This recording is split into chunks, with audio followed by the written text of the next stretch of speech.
again.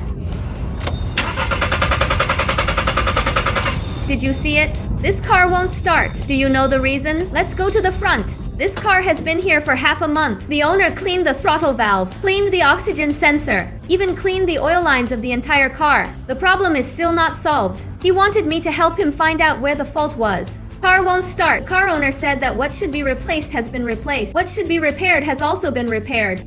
I think of a neglected car part. Look, it's this spark plug. I suspect it's caused by aging spark plugs. Let's take it apart and take a look. These four are ignition coils. The spark plug is under the ignition coil. You need to dismantle it first to take out the spark plug. Unplug the connector. The method is very simple. That's it. Fasten this buckle. Just pull it hard.